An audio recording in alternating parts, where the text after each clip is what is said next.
Nightside Project. Finish the day happy with Ethan Millard and Alex Keary on KSL News Radio. Welcome to the Nightside Project, part of our ongoing coverage of the Sundance Film Festival. My guest right here really needs no introduction. I hate to use that tired old cliche, but this is Dan Reynolds from Imagine Dragons. You guys have a film. You've got a film that you've brought up here to Sundance. Yeah. Believer. Tell me about the film. Why did you do it? I'm a Mormon, and I feel like there's a part of our culture that's really hurting right now and broken, and that's our LGBT youth and them having a place within the walls of faith. And I would hate to, the teachings that I was raised with were to be inclusive, especially for those who are just looking to love. And so Believer is about kind of giving them a voice and a face, and hopefully progressing to a place where they can actually have a healthy place to be within Mormonism and within Orthodox religion. You know, it's been so amazing because I've watched, even just the time I've been on with KSL, which is only 12 years.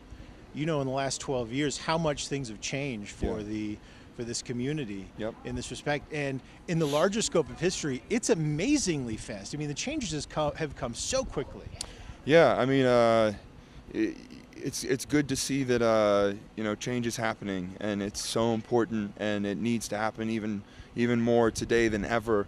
In the last just few years, the suicide rate in Utah has, I believe, tripled or up 141%.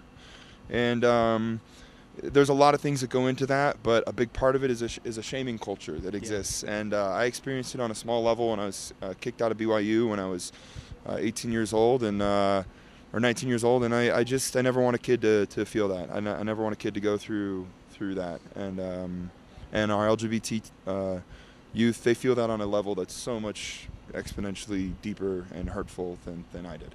Well, a lot of these youth, when they kind of come out, that also they wind up leaving the church. Yeah. Because they feel like there's no place. Just like you got kicked out of BYU. Yeah. Sometimes they're rejected by their families. Yeah. Do you think they should try and stay? I think it's everybody's story is individual. Everybody's situation is different. I definitely think it's very dangerous and uneducated for people to say, leave the church. Leave the church. You know, when you tell a child just leave their faith, that's uneducated, because that can be very dangerous. That can actually put them in a much more dangerous spot, being kicked out of the home, being at odds with their parents. But for some youth, I think it could be the right choice. But it's individual. It's their choice. It's something that they really need to think about and go through. But nobody on the outside looking in should say, I know the answer.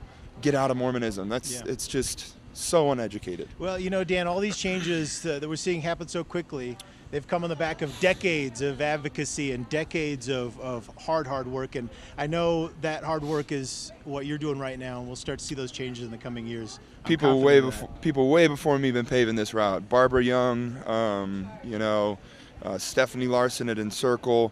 There are people who've been doing so much more than me in this route. I just happen to have a platform and a voice, and it's hopefully we can create change. Well, I think you will. So, and thank you so much for all that good work. As a member of this community, thank you for your work, and good luck with the film, and congratulations on it. Cool. Thanks. Okay. Thanks, Dan. All right. Thanks, guys. Take care. Thank you.